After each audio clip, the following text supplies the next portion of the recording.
Exode chapitre 32 à partir du verset 30. Le lendemain, Moïse dit au peuple, « Vous avez commis un grand péché. Je vais maintenant monter vers l'Éternel, j'obtiendrai peut-être le pardon de votre péché. » Moïse retourna vers l'Éternel et dit, « Ah, ce peuple a commis un grand péché. Il s'est fait un dieu d'or. Pardonne maintenant leur péché, sinon efface-moi de ton livre que tu as écrit. » L'Éternel dit à Moïse, « C'est celui qui a péché contre moi que j'effacerai de mon livre. Va donc, conduis le peuple où je t'ai dit. Voici mon ange marchera devant toi, mais au jour de ma vengeance je les punirai de leurs péchés. » L'Éternel frappa le peuple parce qu'ils avaient fait le veau fabriqué par Aaron. L'Éternel dit à Moïse, « Va, pars d'ici, toi et le peuple que tu as fait sortir du pays d'Égypte, monte vers le pays que j'ai juré de donner à Abraham, à Isaac et à Jacob, en disant, je le donnerai à ta postérité. Voici, j'enverrai devant toi un ange et je chasserai les Cananéens, les Amoréens, les Hétiens, les Phéréziens, les Héviens et les Jébusiens. Monte vers le pays où coule le lait et le miel, mais je ne monterai point au milieu de toi de peur que je ne te consume en chemin, car tu es un peuple au courroie. » Et au verset 7, Moïse prit la tente et la dressa hors du camp, à quelque distance. Il l'appela tente d'assignation, et tous ceux qui consultaient l'Éternel allaient vers la tente d'assignation qui était hors du camp. Lorsque Moïse se rendait à la tente, tout le peuple se levait, chacun se tenait à l'entrée de sa tente et suivait des yeux Moïse jusqu'à ce qu'il soit entré dans la tente. Et lorsque Moïse était entré dans la tente, la colonne de nuée descendait et s'arrêtait à l'entrée de la tente, et l'Éternel parlait avec Moïse. Tout le peuple voyait la colonne de nuée qui s'arrêtait à l'entrée de la tente. Tout le peuple se levait et adorait à l'entrée de la tente. L'Éternel parlait avec Moïse face à face comme un homme parle à son ami. Puis Moïse retournait au camp, mais son jeune serviteur Josué, fils de Nun, ne sortait pas du milieu de la tente. Moïse dit à l'Éternel, « Voici, tu m'as dit, fais monter ce peuple et tu ne me fais pas connaître qui tu enverras avec moi. Cependant, tu as dit, je te connais par ton nom, tu as trouvé grâce à mes yeux. Maintenant, si j'ai trouvé grâce à tes yeux, fais-moi connaître tes voies. Alors je les connaîtrai, je trouverai encore grâce à tes yeux. Considère que cette nation est ton peuple. » L'Éternel répondit, « Je marcherai moi-même avec toi, je te donnerai du repos. » Moïse lui dit, « Si tu ne marches pas toi-même avec nous, ne nous fais point partir d'ici. Comment sera-t-il donc certain que j'ai trouvé grâce à tes yeux, moi et ton peuple? Ne sera-ce pas quand tu marcheras avec nous et que nous serons distingués, moi et ton peuple, de tous les autres peuples qui sont sur la face de la terre? » L'Éternel dit à Moïse, « Je ferai ce que tu me demandes, car tu as trouvé grâce à tes yeux, et je te connais par ton nom. » Et au chapitre 34, encore quelques versets, à partir du verset 8. Aussitôt Moïse s'inclina à terre et adora, et il dit, « Seigneur, si j'ai trouvé grâce à tes yeux, que le Seigneur marche au milieu de nous, car c'est un peuple au cou raide, pardonne nos iniquités et nos péchés, et prends-nous pour ta possession. » L'Éternel répondit, « Voici, je traite une alliance, je ferai en présence de tout ton peuple des prodiges qui n'ont eu lieu dans aucun autre pays et chez aucune autre nation. Tout le peuple qui t'environne verra l'œuvre de l'Éternel, et ce que j'accomplirai par toi inspirera de la crainte. Prends garde à ce que je t'ordonne aujourd'hui. Voici, je chasserai devant toi les Amoréens, les Cananéens, les Hétiens, les Phéréziens, les Héviens, les Jébusiens. Garde-toi de faire alliance avec les habitants du pays où tu dois entrer, de peur qu'il ne soit un piège pour toi. Au contraire, vous renverserez leurs autels, vous briserez leurs statues et vous abattrez leurs idoles. Tu ne te prosterneras point devant aucun autre Dieu, car l'Éternel porte le nom de jaloux, il est un Dieu jaloux. Garde-toi de faire alliance avec les habitants du pays, de peur que se prostituant à leurs dieux et leur offrant des sacrifices, ils ne t'invitent, et que tu ne manges de leurs victimes, de peur que tu ne prennes de leurs filles pour tes fils, et leurs filles, se prostituant à leurs dieux, n'entraînent tes fils à se prostituer à leurs dieux. Tu ne feras point de Dieu en métal fondu.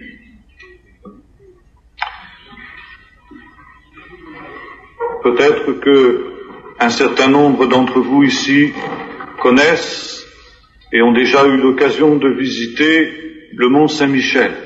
Vous savez que on affirme que lorsque la mer monte dans cette baie du mont Saint-Michel, elle monte à la vitesse d'un cheval au galop.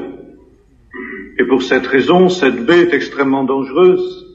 Il y a chaque année des accidents, des personnes qui, s'étant aventurées imprudemment, sont rattrapés par la marée lorsqu'elle monte et qui périssent noyés.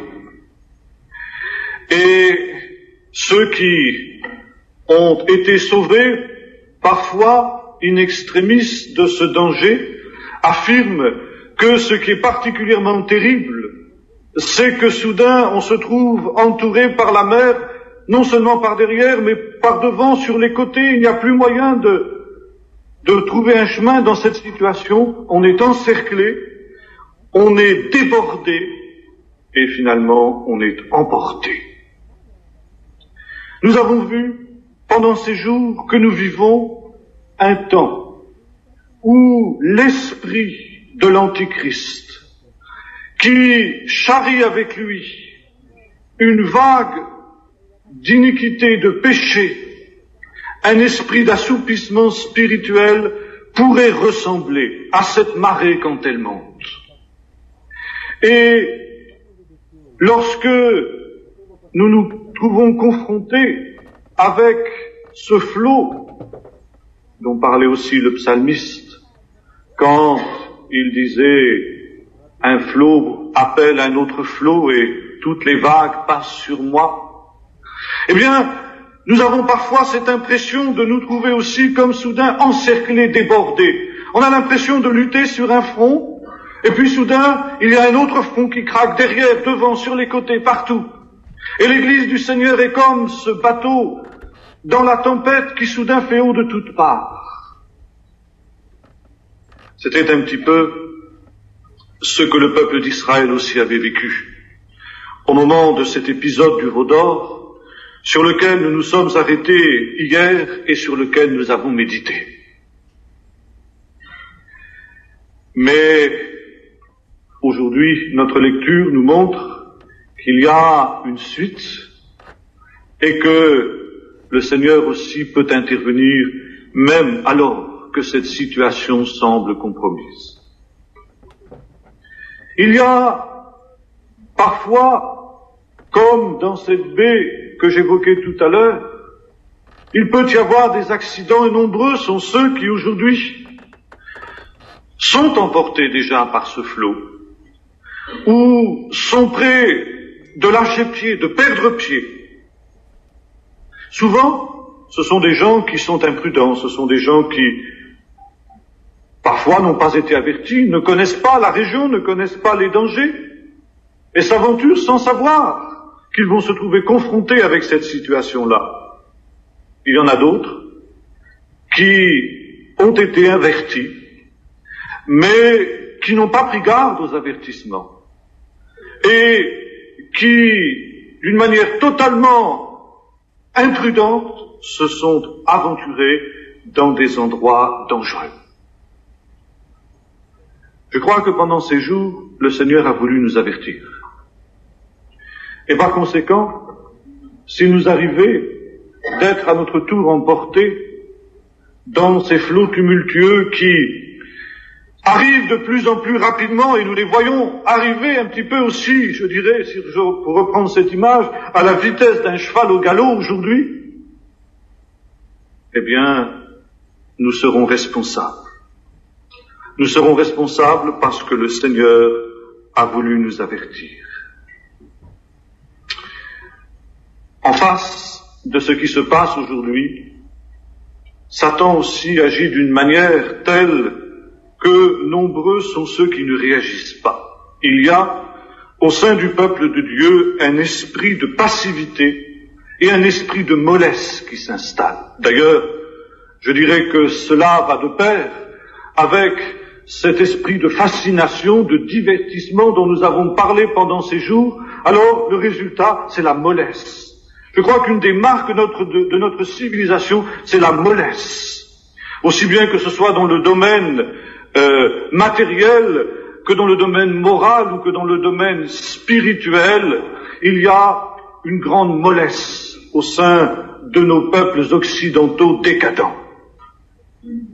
Or, justement, il y a une chose que le Seigneur ne peut pas accepter de la part de ses enfants, c'est justement que nous soyons des mous. Et voilà que, précisément, face à cette vague qui déferle il y a une attitude à prendre, il nous faut réagir. Nous ne pouvons pas baisser les bras et nous ne pouvons pas dire nous n'y pouvons rien. C'est vrai, nous n'y pouvons rien. Mais le Seigneur, lui, peut quelque chose. Et précisément, nous avons quelque chose à faire. Oh, c'est vrai, comme nous le disions pendant ces jours, si nous sommes amenés à réagir face à ce qui se passe dans le monde et face aussi à ce qui se passe dans l'Église, alors il y aura un prix à payer. Il y a quelque chose que nous devons réaliser, quoi qu'en disent les faux docteurs et les faux prophètes de ce temps, quoi qu'en disent les télévangélistes et autres personnages du même ordre, c'est que dans les temps qui viennent, face à cette vague qui approche de plus en plus, il sera de plus en plus difficile d'être chrétien et le prix à payer sera de plus en plus élevé. Et il le sera parce que il y a aujourd'hui dans notre monde des pouvoirs infernaux, des puissances des ténèbres qui prennent de plus en plus les leviers de commande de notre société, en sorte que nous nous trouvons de plus en plus comme des étrangers dans ce monde. Et par conséquent, si nous voulons marcher selon les voies du Seigneur, nous serons de plus en plus incompris. Sommes-nous prêts à payer le prix? Si nous ne voulons pas nous arracher à la mollesse ambiante, alors nous serons emportés. Et si nous voulons réagir, alors, c'est vrai, il y aura un prix à payer. Moïse, quand il était descendu de la montagne, ne l'avait pas fait avec un esprit de mollesse. Il avait soudain pris la mesure de la gravité du danger. Il a soudain réalisé que c'était le peuple tout entier, l'œuvre de Dieu tout entière qui était, à son début, qui risquait d'être totalement compromise par ce qui était en train de se produire. Et que face à cette situation-là, on ne pouvait pas être mou. On ne pouvait pas être diplomate. Mais qu'il fallait se dresser. Et qu'il fallait avoir le courage de dire non. Ça n'est pas facile de dire non. Et ça n'est pas facile de dire non, en particulier quand le plus grand nombre se laisse aller au gré du courant. Mais Dieu attend aujourd'hui des hommes et des femmes qui se dressent comme l'avait fait Moïse, comme l'avait fait Josué, comme l'avaient fait ensuite les Lévites, qui étaient passés du côté de Moïse et dont nous parlions hier, et qui avaient eu le courage de dire non, qui avaient eu le courage de se dresser contre cette évolution. Le Seigneur ne réagit pas comme nous réagissons. Nous serions tentés de dire, oh mais là, c'était terrible ce que ces Lévites ont fait, ce que Moïse a ordonné à ces gens de faire, n'est-ce pas? Mais Dieu ne voit pas les choses comme nous les voyons. Dieu voyait ici qu'il y avait son œuvre tout entière qui était compromise. Il voyait que c'était son plan de salut pour le monde entier qui risquait d'être compromis. Et qu'il fallait agir dans cette situation avec fermeté. Il faut agir aussi aujourd'hui avec fermeté. Il nous a été rappelé pendant ces jours ce que le Seigneur disait à l'église de Laodicée: tu ne peux plus être que froid ou bouillant. Mais la tiédeur n'est plus de mise. Et nous sommes réellement dans ce temps où il nous faut prendre position d'une manière nette. Ou bien réellement nous dresser, nous lever pour le Seigneur, pour la vérité. Ou bien, au contraire, nous attendre à être emportés, à être encerclés, à être débordés, sans même que nous en rendions compte, par ce torrent qui déferle, qui commence à déferler et qui déferlera encore plus dans les temps qui viennent.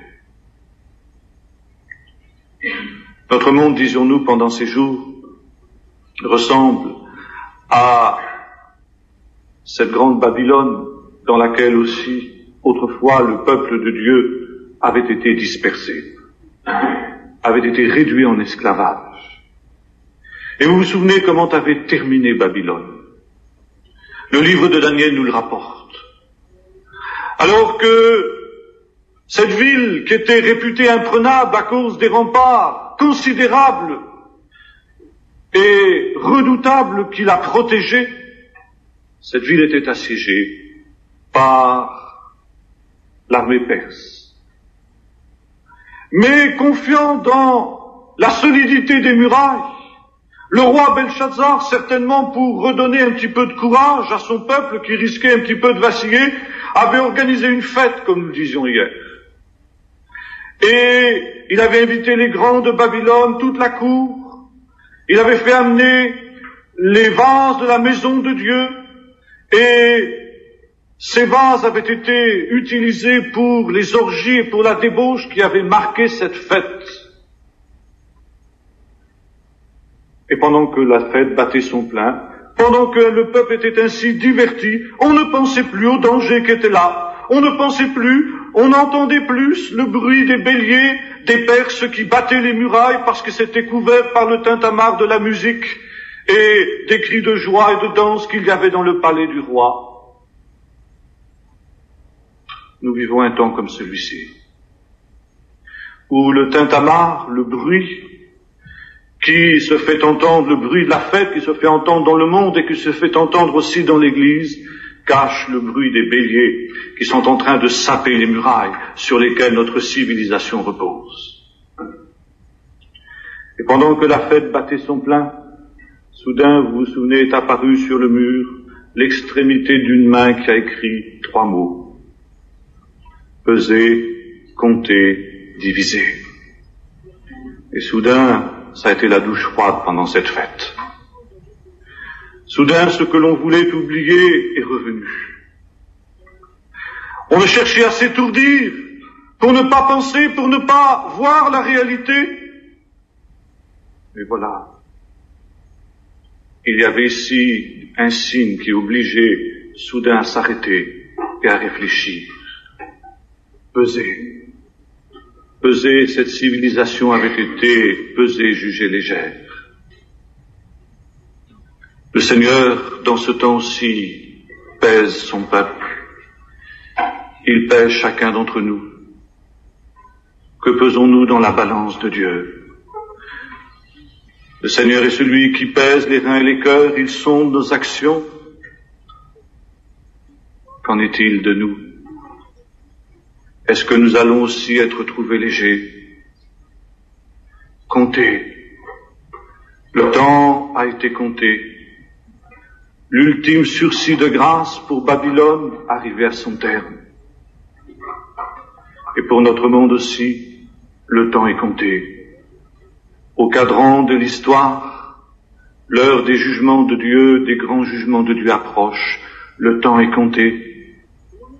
Et c'est pourquoi Dieu a voulu nous rappeler pendant ces jours que nous ne pouvons plus gaspiller ce temps si court qui nous est encore donné. Nous ne pouvons plus le gaspiller en choses vaines, en vains divertissements, passant notre temps dans la recherche de plaisir et de confort. Il y a des choses plus importantes que cela. Le temps est court, disait l'apôtre Paul. Alors, maintenant, il faut en tenir compte. Jésus avait pu dire à Jérusalem, si toi aussi aujourd'hui, dans ce temps qui t'est donné, tu connaissais les choses qui auraient pu te procurer la paix, mais voici que maintenant elles sont cachées à tes yeux, et Jésus annonce aussi pour Jérusalem le temps du jugement. Et auparavant, il avait pu dire à Jérusalem, combien de fois j'ai voulu, en quelque sorte, éviter cette catastrophe, te rassembler, et toi, tu n'as pas voulu. Tu n'as pas voulu entendre. Tu n'as pas voulu prendre garde. Dieu nous a donné un temps et nous donne du temps pour que nous prenions soudain la mesure de la vanité des choses, que nous prenions la mesure de la légèreté qui règne dans notre monde, qui règne dans notre civilisation, parce que le Seigneur veut nous sauver, le Seigneur veut nous faire grâce comme il voulait le faire à son peuple. J'ai voulu, et toi tu n'as pas voulu, disait le Seigneur à Jérusalem. J'ai voulu, Et Dieu veut pendant ces temps. Et nous, le voulons-nous? Et le troisième mot, c'était divisé. Ton royaume a été divisé, dispersé aux quatre vents des cieux. C'est le jugement. Le jugement qui est devenu irrémédiable, parce que Babylone non plus n'avait pas voulu entendre. Pour le peuple d'Israël, au moment où Moïse est descendu de la montagne, c'était aussi un tournant. C'était aussi un moment particulièrement décisif où Dieu voulait encore lui faire grâce, où Dieu voulait le détourner de cette voie mauvaise, parce que Dieu voulait l'amener dans ce bon pays qu'il avait promis de lui donner. Et Dieu avait voulu pour cela lui faire traverser le désert. Vous avez remarqué comment dans le livre de l'Apocalypse, il est aussi question du désert.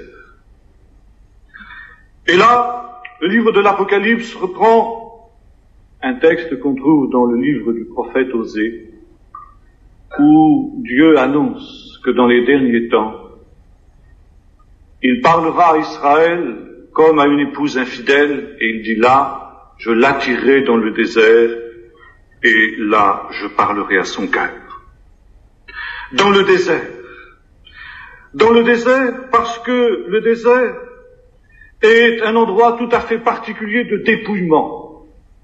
Et dans l'Apocalypse, nous retrouvons cette même pensée de cette femme mystérieuse qui représente l'Église du Seigneur et qui va se réfugier dans le désert pendant un temps, des temps et la moitié d'un temps, pendant le temps où vont s'exercer les jugements de Dieu, à la fois pour être protégée et en même temps pour que le Seigneur intervienne et parle à son cœur. Eh bien, c'est un temps aussi pour suivre le Seigneur au désert. Le prophète, évoquant ce temps où Israël marchait avec Dieu depuis l'Égypte jusque dans le pays de Canaan, disait « Je me souviens de ton amour pour moi quand tu m'étais fiancé et que tu me suivais dans le désert. » Oh, c'est vrai, pour marcher dans le désert, il faut avoir des motivations profondes. Le désert n'est pas un endroit particulièrement hospitalier. Ce n'est pas un endroit où l'on va de gaieté de cœur et délibérément. Mais tu me suivais dans le désert parce que, eh bien, tu avais de l'amour pour moi. Et parce que moi, je t'attirais dans le désert, alors tu me suivais malgré les conditions difficiles, malgré les conditions hostiles et malgré le dépouillement que cela impliquait. Nous disions tout à l'heure, marcher avec Dieu, c'est quelque chose qui va, dans les temps qui viennent, représenter quelque chose qui implique de payer un prix. Et c'est vrai, il y a un dépouillement, il y a un renoncement. Il y a un renoncement à ce qui pourrait sembler aux yeux du monde légitime. Et c'est à cela aussi que le Seigneur nous a appelés tous ces temps, quand il nous montre qu'il est nécessaire de nous mettre à l'écart. Comme Lot l'avait fait, réfugie-toi pour ta vie. Fuis dans les montagnes, fuis dans le désert, dans un renoncement nouveau, dans un dépouillement, dans une consécration nouvelle, mais qui est indispensable pour pouvoir échapper et avoir part à la grâce de Dieu. Le désert, c'est vrai, c'est une région inhospitalière. Le prophète pouvait dire de cet endroit, ce terrible et affreux désert, pays d'épaisses ténèbres, pays où habitent le serpent et le dragon volant, mais région aussi dans laquelle le Seigneur t'a conduit pour t'éprouver, pour voir quelles étaient les dispositions de ton cœur, pour voir si tu accepterais d'obéir à ses commandements ou pas. Dans cette région-là, le Seigneur t'a gardé. Il t'a nourri de la manne que tu ne connaissais pas. Il y a eu une succession de miracles de Dieu pour Israël, pour lui permettre de survivre dans ces conditions-là. Mais justement, le désert est un endroit d'un tel dépouillement que l'on ne peut plus s'attendre qu'à Dieu et qu'à Dieu seul. Dans les temps qui viennent, Dieu veut aussi conduire son peuple au désert. Dieu veut l'amener à se dépouiller de tous les appuis humains pour pouvoir l'amener à compter sur lui, à vivre et à marcher par la foi, comme disait le prophète Habakkuk dans ce texte que reprendra l'apôtre Paul, le juste vivra par la foi. Mais c'est en même temps un endroit où Dieu veut multiplier ses signes et ses miracles. Et c'est exactement ce que, ici, Dieu rappelle à Moïse. Maintenant, va, au travers ce désert, marche. Mais le désert, bien sûr, n'est pas le but. Le désert, il doit conduire justement dans le pays promis. Et il faut que le peuple de Dieu ait les regards sur le pays promis. Marche. Dans des conditions qui certes ne seront pas des conditions faciles, dans un chemin qui sera un chemin étroit et resserré. Mais nous avons lu tout à l'heure, je ferai pour toi des signes, des prodiges, comme je n'en ai fait pour aucun autre peuple. Mon ange marchera devant toi, moi-même, je marcherai devant toi, ma face, ma présence marchera devant toi. Elle chassera l'ennemi, elle chassera les peuples qui tenteront de s'opposer à ta progression et à ta marche. Et c'est pourquoi, ce faisant, tu n'as rien à craindre. C'est vrai, ce ne sera pas toujours facile, mais mon ange marchera devant toi. Et Moïse peut dire au Seigneur, si j'ai trouvé grâce à tes yeux, fais-moi connaître tes voies. Alors j'y marcherai et je trouverai encore grâce à tes yeux. Et Dieu est celui aussi qui promet de conduire son peuple dans ce temps. Comme il avait conduit son peuple autrefois au travers du désert, le Seigneur veut nous conduire. Et si nous acceptons de le suivre par amour, comme Israël avait suivi son Dieu par amour dans le désert, alors nous trouverons grâce à ses yeux. Puis Moïse continue et dit, nous serons ainsi distingués de tous les autres peuples de la terre. Car tu es un peuple saint, dira plus tard Moïse, pour l'Éternel ton Dieu. C'est-à-dire tu es un peuple à part, tu es un peuple séparé. Et Balaam, le grand prophète, en même temps que devin d'ailleurs, dira, parlant d'Israël, c'est un peuple qui a sa demeure à part. Il n'est pas compté au nombre des nations. Il doit être différent. Et c'est vrai, nous sommes appelés dans ce temps à être différents. Et c'est là qu'il y a un prix à payer, car ce n'est pas facile d'être différent. Différent, ça veut dire, comme nous disions tout à l'heure, qu'il faut savoir dire non. Il faut savoir prendre position. Il faut savoir parfois ramer à contre-courant de ce qui se fait. Mais c'est le seul moyen de tenir ferme. C'est le seul moyen de ne pas être emporté dans ce flot qui déferle. Et puis, Moïse affirme aussi que le Seigneur affirme à Moïse un certain nombre de choses. Il dit maintenant, voilà ma promesse. C'est vrai, je serai avec toi. Ma face, moi-même, j'irai devant toi. Et là, nous ne pouvons pas ne pas penser à cette parole que Dieu avait adressée à Abraham après qu'il se soit séparé d'avec Lot. Et nous avons parlé de Lot qui avait fait le mauvais choix. Il s'était laissé engluer dans ce courant et il avait failli s'y perdre. Mais après qu'il se soit séparé d'avec Lot, la Bible nous dit, Dieu apparut à Abraham et lui dit, je suis El Shaddai. Marche devant ma face et sois parfait, dit littéralement l'hébreu. Je suis El Shaddai, et le mot El Shaddai en hébreu signifie littéralement le Dieu qui pourvoit. Je suis celui qui pourvoit. Je suis celui qui pourvoit tes besoins. Et dans une autre occasion, Dieu dira à Abraham, je suis ton bouclier et je suis ton salaire, ton grand salaire. Par conséquent, tu n'as rien à craindre parce que je suis ton bouclier et tu n'as rien d'autre à attendre parce que c'est moi qui suis ton salaire, ta récompense. Je suis celui qui marche devant toi. Par conséquent, tu n'auras rien à redouter, tu ne manqueras de rien. Mais toi, marche devant ma face, parce que moi-même je marcherai devant toi, El Shaddai. Marche dans la justice, marche dans la sainteté, marche dans l'intégrité. Et Dieu continue et dit à Moïse, maintenant fais attention, garde-toi d'un certain nombre de choses. Parce que justement tu es ce peuple séparé, ne fais pas alliance avec les peuples du pays. Mais voici ce que vous ferez, vous abattrez leurs idoles, vous renverserez leurs statues, tu ne prendras pas tes filles pour tes fils, etc., etc. Garde-toi de faire alliance avec les habitants du pays. C'est la condition pour que je fasse pour toi ces grands miracles. C'est la condition pour que je sois pour toi El Shaddai.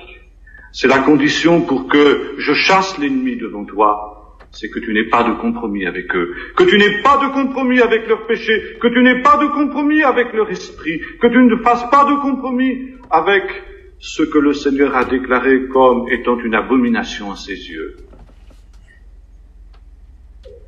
C'est le même message que Dieu adresse aujourd'hui à son peuple, au moment où déborde ce flot dont nous avons parlé. Ce n'est que dans la mesure où nous accepterons de le suivre au désert, par amour.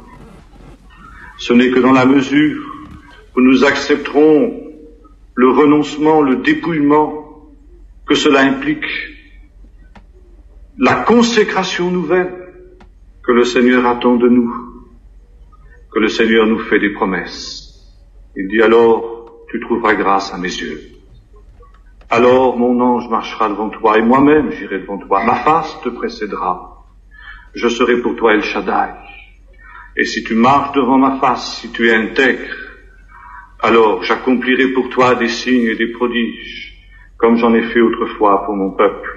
Et tous les autres peuples du monde sauront que tu es un peuple mis à part. Et enfin, le Seigneur dit maintenant à Moïse, va. D'une certaine manière, c'est aussi ce que Dieu nous dit à la fin de cette retraite. Nous avons été un peu comme le peuple au pied de la montagne pour entendre la voix du Seigneur et maintenant il dit va. Va par ce chemin étroit. Va par ce chemin dans le désert.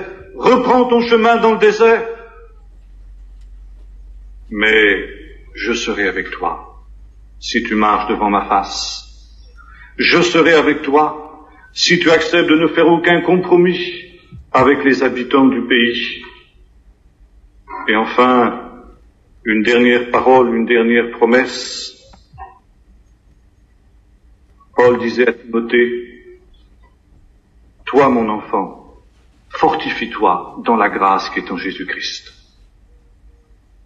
Et dans un temps comme celui-ci, nous avons besoin d'être forts. Nous disions tout à l'heure, nous ne pouvons pas être mous. Les obstacles sont tels qu'il faut être fort. C'est dans le psaume 66, si ma mémoire est bonne, que le Seigneur dit à son peuple, ton Dieu ordonne que tu sois fort.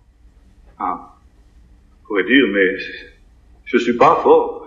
Je sens moi-même que j'ai toutes sortes de faiblesses dans ma vie. Ton Dieu ordonne que tu sois fort. Alors fortifie-toi dans la grâce qui est en Jésus-Christ. Cette force, elle n'est pas en toi, c'est vrai, mais elle est en Jésus-Christ. Alors toi, mon enfant, fortifie-toi dans la grâce qui est en Jésus-Christ pour pouvoir le suivre dans le désert. Fortifie-toi pour pouvoir atteindre la terre promise. L'apôtre Jean, quand il parlait de cet esprit de l'Antichrist, auquel nous avons fait allusion pendant ces temps, disait aussi, je vous ai écrit, jeunes gens, et jeunes gens, c'est pas seulement les jeunes, ce que nous entendons nous, parce que vous êtes forts et que vous avez vaincu le malin. Vous êtes forts. Et si nous savons nous fortifier dans le Seigneur, si nous savons prendre toutes les armes de Dieu, alors déjà, avant même que nous puissions partir, le Seigneur pourra dire, vous êtes forts. Vous êtes forts et vous avez vaincu le malin. Fortifie-toi. Faisons des provisions de force afin de pouvoir le vaincre et de pouvoir être de ceux qui obtiennent les promesses, comme les héros de la foi dont il nous est parlé dans le chapitre 11 de l'Épître aux Hébreux, et à propos desquels l'apôtre qui écrit l'Épître nous dit, eh bien vous aussi, marchez de cette manière-là.